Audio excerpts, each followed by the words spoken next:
Tollywood mega మేనల్లుడు సైదనం తేజ్ తాజాగా STT 18 అనే వర్కింగ్ టైటిల్‌తో రూపొందుతున్న సినిమాలో హీరోగా నటిస్తున్న విషయం తెలిసిందే. ఈ సినిమాకి 'సంబరాల ఏటిగట్టు' అనే టైటిల్‌ని ఖరారు చేశారు. ఈ చిత్రానికి రోహిత్ కేపీ దర్శకత్వం వహిస్తున్నారు. 1947 హిస్టరీ బ్యాక్‌డ్రాప్‌లో తెరకెక్కుతున్న ఈ మూవీ చిత్ర షూటింగ్ శరవేగంగా జరుపుకుంటోంది. ఐశ్వర్య లక్ష్మి హీరోయిన్‌గా నటిస్తున్న ఈ మూవీ ప్రైమ్ షో ఎంటర్‌టైన్మెంట్స్ బ్యానర్‌పై చైతన్య రెడ్డి, నిరంజన్ రెడ్డి సంయుక్తంగా నిర్మిస్తున్నారు. తెలుగు, తమిళం, కన్నడ, మలయాళ, హిందీ భాషల్లో ప్రేక్షకుల ముందుకి రానున్న ఈ సినిమా నుంచి తాజాగా Sai Dharam Tej first look clips release చేశారు.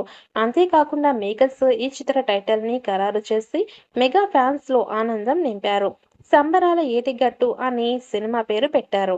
అలాగే గ్లిప్స్ చూసినట్టయితే 'నువ్వు ఎదిగిన ఎత్తు నీది కాదు సామి ఆహానిది' అంటూ సాగే విడుదల చేశారు. ఇందులో శ్రీకాంత్ వాయిస్ ఓవర్‌తో గ్లిప్స్ స్టార్ట్ అయ్యింది.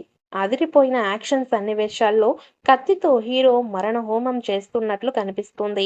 ఏటిగట్టు సాక్షిగా చెబుతుండా ఈసారి నరికితే ఈసారి అరుపులు గొంతులో నుంచి కాదు తెగిన నరాల్లో నుంచి వస్తుంది అని సాయి ధరమ్ తేజ్ డైలాగ్ చెబుతాడు. గ్లిప్స్‌లో ఈ డైలాగ్ హైలైట్‌గా నిలిచింది.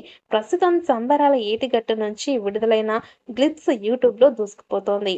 'హనుమాన్' లాంటి సూపర్ హిట్ మూవీ నిర్మించిన నిరంజన్ రెడ్డి, చైతన్య రెడ్డి దీన్ని నిర్మిస్తున్నారు.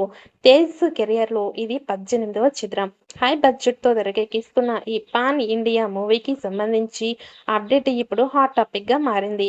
షూటింగ్ శరవేగంగా జరుపుకుంటున్న ఈ సినిమా నుంచి వరుస అప్డేట్స్ విడుదల చేస్తూ మేకర్స్ అంచనాలను పెంచుతున్నారు. ఇక ఈ సాలిడ్ ప్రాజెక్ట్ వచ్చే ఏడాది సెప్టెంబర్ 25న పాన్ ఇండియా లెవెల్‌లో థియేటర్స్‌లో రిలీజ్‌కి సిద్ధం చేస్తున్నట్లుగా మేకర్స్ కన్ఫర్మ్ చేశారు. రిలీజ్ చేసిన గ్లిప్స్ గూస్ బంప్స్ ఇచ్చేలా ఉంది అని చెప్పాలి.